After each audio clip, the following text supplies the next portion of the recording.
Everybody here off the field with Isaiah Robinson, special guest Kyrie Jackson. How you doing today, bro? Doing good, bro. I appreciate you for having me. Always. Thank you for coming on. Got Kyrie standing at 6'3", 197, number one JUCO cornerback in the nation from Upper Marlboro, Maryland. He just committed to University of Alabama. So how's that feeling for you, bro? Definitely a great feeling. Not a feeling I thought I was going to be experiencing. I always thought I was eventually the time I was going to get noticed, but maybe not to the extent of going to Bama, though. That's all right. So before we get into the show, let me show everybody your highlights, and then we're going to get into everything right quick.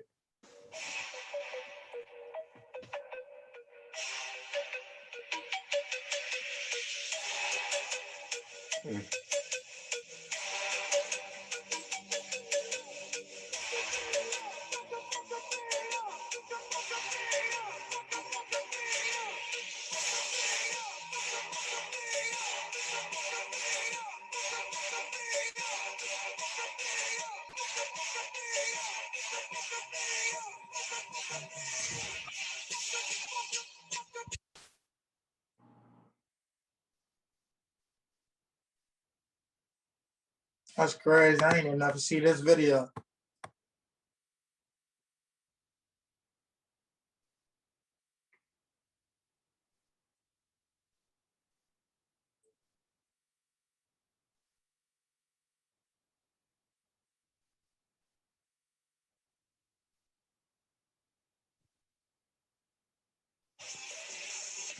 Making plays out there.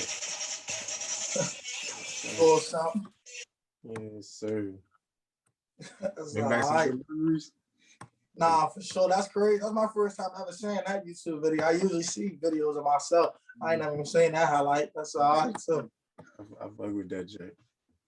So, like you said, you never thought that you was going to be at Alabama or you had the talent, but you ain't think you was going to be it. So now you actually living what you was dreaming ever since you was younger. For sure. So let's talk about your journey from Wise High School in Prince George's County, Maryland. What made you transfer to Wise? Because you ain't always start there, right? 8th grade, yeah. My dad decided to move me out of PG schools and go to Montgomery County because I was getting in trouble a lot in PG County schools. So I went to Montgomery County my 8th grade year, and I actually had good grades out there. And so then he was like, "Oh, you doing good?" So 9th grade, I went to Springbrook High School. It's in Montgomery County. And when I'm out there, I was out there for my freshman year. I could tell it really wasn't my scene, like for the high school area, a lot of people. I wasn't from that area. I was traveling 30 plus minutes every day to go to school. So then I left there. I decided like Springbrook wasn't for me no more. And it was predominantly a basketball school too. I was playing football, so I felt like it wasn't helping me out in no way. So my parents decided to bring me back to my home school, which was either going to be Largo or Wise. Oh, God. And I got the Wise, man, yeah. So you got to Wise. Before you got there, was it like a winter program yet, or it was? Before I got there, I believe they had one like maybe one championship before I got there, and then so I got there 10th grade. There 10th grade, I'm working out with the team. Looking forward to my junior year being able to play.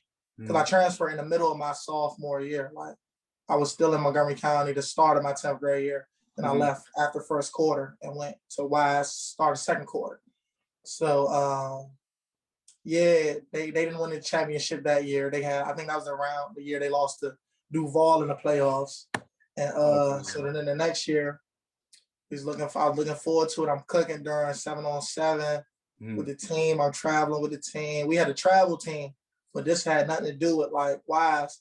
And I was on a travel team, Team Flex. You know, I was with a lot of big time players. And I wasn't even known yet at Wise. So I feel like that was a big accomplishment. And then what turned out to be crazy, we in a tournament out in Pennsylvania, I broke my collarbone. In 7-on-7, caught a pick and I fell, broke my collarbone. And to top that off, I broke it right before the season. And it turned out that fourth quarter, my 10th grade year, I wasn't eligible to play my 11th grade year. So I ain't played my 11th grade year either. And that was the first year they won the chip. And I went to one game that season. I went to the first game of the season when they played Duval. And I never went again because I hated the feeling of me just watching and everybody was playing. So I decided not to go to no more games until it was my turn. I feel that. And your senior year, that was your first time playing high school football for real? That was my first time playing high school football since my freshman year. Yeah, after your ninth grade year. Yeah. So like, what was you thinking mentally throughout that time? Like, you thinking like, damn, I always want a ball. Like, why can't it be my turn yet? So like, how you deal with that mentally? See, me, honestly, in high school, so like my closest friends, people who know me, like my closest friends, Zay, Mumu, AJ, just to name a few. And I had friends who was 5-stars, you know what I'm saying? So of course, you the one that's not getting no love and stuff. You want to be like, you want to get some love. You want some schools to recognize you. And schools will see when they'll come to practice, not to throw no shade on my man AJ, but he was a 5-star. Everybody was coming to recruit him. I was using it as my time to kill, you know what I'm saying? I got all these schools here. It was countless times I done did one-on-ones in front of scouts that was coming to recruit my man, and I done, you know what I'm saying, did my thing, and stuff still not work out how I wanted to work out. So you just gotta stay your course. But I also knew I wasn't doing what I was supposed to do in the classroom. You feel me? Like I was focused on too much other stuff. I was trying to do too many things in one. Like you can't be a baller and you out here trying to mess with every girl and you trying to make money. You feel me? Like you gotta pick your path. Like you can't be 1 foot in, 1 foot out. Right. So, for sure. So after high school and you played 1 year, how was the recruiting process for you? Like, what was you thinking about college? Like, how did that go after you balled out? Sure. So once I found out, so like I was getting a lot of D1 interest, like as I'm playing my senior year. But my grades was like they weren't there. They weren't good enough. You know what I'm saying? So we came up with this big plan. Me, Coach P, shout out to Coach P, and my advisor. We came up with this big plan to set up, possibly what I had to do grades wise to get myself to get a chance to go D1. I had to get something like for my next three quarters. I think I had to get like a 3.8 every quarter, like all A's and 1B. I didn't come through with that. So once that was the case, it was D2 talk. Like I had every D2 school coming to me like, we want you. Like, so once I could start getting a whole lot of D2, like me and my dad was talking, and that's when Coach P brought up the thought of JUCO to me. Like, he's like, I got every junior college in the world wanting to offer you. You know what I'm saying? So then I'm talking to my dad. We like weighing the options. Now I was being honest with my dad. I'm like, man, nah, like I don't want to go D2. Like, I think I'm better. Me personally, ain't nothing wrong with going D2. Don't get it confused. But I thought in my head like I was a better football player than that. You get what I'm saying? So me and my dad both came to the decision like, yeah, we're gonna move with the JUCO route. I knew it was gonna be harder, but I knew what the end goal of it was. So we decided to go JUCO. So going the JUCO route, what lesson did you learn from it? Like, I know you've had a lot of experiences out there, and they don't really give you scholarships like that unless you go to certain JUCOs. You basically living out there on your own. You basically got to pay for everything yourself. So I know you had to learn some lessons, life lessons. JUCO told me ain't nothing given to you. Like anything you want, like it's no remorse. People don't have remorse. Like people don't feel bad for you in JUCO. Like you already here for a reason. You put yourself in that predicament while you're there. Like that's coming for the people who are non-qualifiers. Some people qualifiers, they just ain't get the looks they wanted. But for the people who non-qualifiers, you're there because of yourself. You know what I'm saying? So it just really me learning like ain't nothing given to you, and you gotta work when everybody else not working. Like everybody work out with the team. That's not gonna separate you when it come down to the season. Like you gotta do little stuff. You know what I'm saying? So that's what I pretty much picked up on. You think that made you a better person to who you are today? Oh, so everybody who know me before I went to JUCO, they already know how I was. Everybody said the same thing. Like after this long process. Like, I ain't like JUCO really done changed you. Like, it really turned me into a man, honestly. I used to have a lot of little kid tendencies, little fits, stuff don't go my way. Like, you know what I'm saying? Just little things like that. So going to JUCO definitely toughened me up for sure. And that just, if you would have learned the things you would have learned in JUCO, you probably would have been like, the path would have been a whole different path. You feel me? Oh, Like, yeah. If I knew what I knew in JUCO, there's no doubt in my mind I wouldn't have been a 5-star high school somewhere. Like, there's no doubt. So let's show off the field. So like, what was your best and worst times off the field and on the field at JUCO? Best time on the field at JUCO got to be first game of the season because my first time playing in about 2 years. So I was so nervous. I didn't even think my shoulders was used to hitting again. You know what I'm saying? That was probably like the best feeling, like my family being there for my first game, seeing me ball, and I snapped my first game. So that was a great feeling. And then off the field, I'm trying to think of something that I ain't never, okay.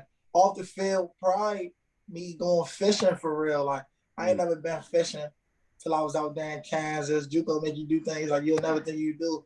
And I went with one of my teammates, you feel me? I learned how to fish, like, for sure. That's all right. If you had to do it all over again, would you? Every time. Every time. So now that you made it out, what's the most exciting part that you want to experience? Like, what are you most excited about? Me personally, I'm most excited about probably playing on TV in front of like my friends, like, you know what I'm saying, like a lot, because I know a lot of people. I got a lot of associates. You know, I might not got a lot of friends, but I got a lot of associates who know me working out together, like little things like that. So it's like the fact that I know people gonna be really watching on TV. I know after games, like regardless, good or bad, like I'm about to have mentions and stuff. Like they saying what I was doing. Like that's probably the most part I'm looking forward to. Like just the experience, the big fans, 100,000. I know I get up for the fans, and I was getting up for the fans at JUCO. It ain't nothing but 100 people there. You know what I'm saying? So now I get to play in front of 100,000. Come on, man, I gotta go crazy. Hell yeah. And it's good because you're not playing during the COVID period. Everything should be good by then. Everything should be straight. Right out. So do you feel like your life will change when you start being at Alabama and everyone starts knowing who you are? Are you preparing for that right now?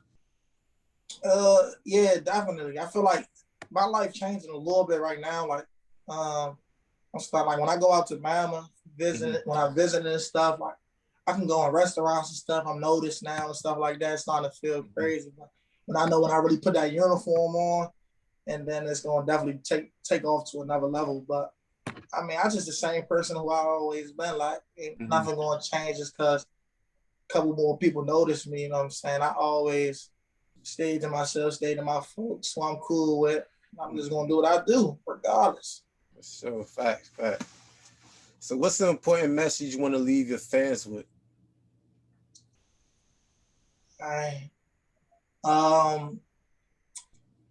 Something that's real that I say, everybody got different paths. Like, nobody got the same path, you know what I'm saying? Just because something not going your way at the moment, don't let that be the reason you stop, you know what I'm saying? Like, you got so many different alternatives to get to Division I.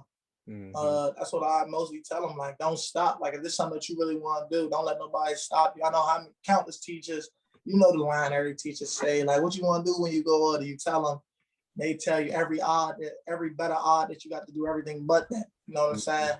And it's like, man, don't listen to none of that. If you got something in your mind, like, to me, this wasn't that hard. You know what I'm saying? Like, throughout everything that they say, like, this wasn't that hard to get all these offers. As I was blessed, like, I'm grateful.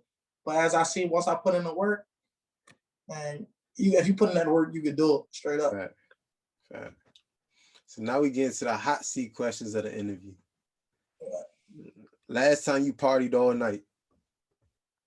Last time I partied all night, probably all-nighter. Might have probably like last week when I was at Bama for real. We went out to the club. You know what I'm saying? We definitely was out to probably like 4 or 5. Yeah. Yes, What was sir. that? Favorite thing to do outside of football? Video games. I play What games games you every running? Madden, 2K. That's probably about it. I run a little bit of Call of Duty with my man, like Warzone, but I'm not good in that. But Call of Duty, Madden, for sure. Madden 2K, my fault. You said what? I meant to say Madden and 2K. Madden 2K? Yeah. We got running. I got the P5 though. Come on, man. I don't got the stick with me right now. The stick in the room. I got the P5. You know what? Yes, sir. What's your favorite childhood celebrity crush? Childhood celebrity crush? Man, it gotta be Megan Good. That's all right. That's a good one. That's a great one. Megan Good. Someone you like to do a love scene with in a movie. Not sure. Megan Good. Ooh, Megan Good. Yeah, like you talking about like actors wise or like actors, like, anybody, actors wise, artists, it don't matter. They all be in movies sometimes. You know? Yeah, I'm a definitely gotta go with Megan Good for sure. Megan Good. That's all right. Thanks for coming on today, Brody. Most definitely, bro. Appreciate you for having me. No problem. Make sure y'all like, comment, subscribe to the channel. Yes, sir.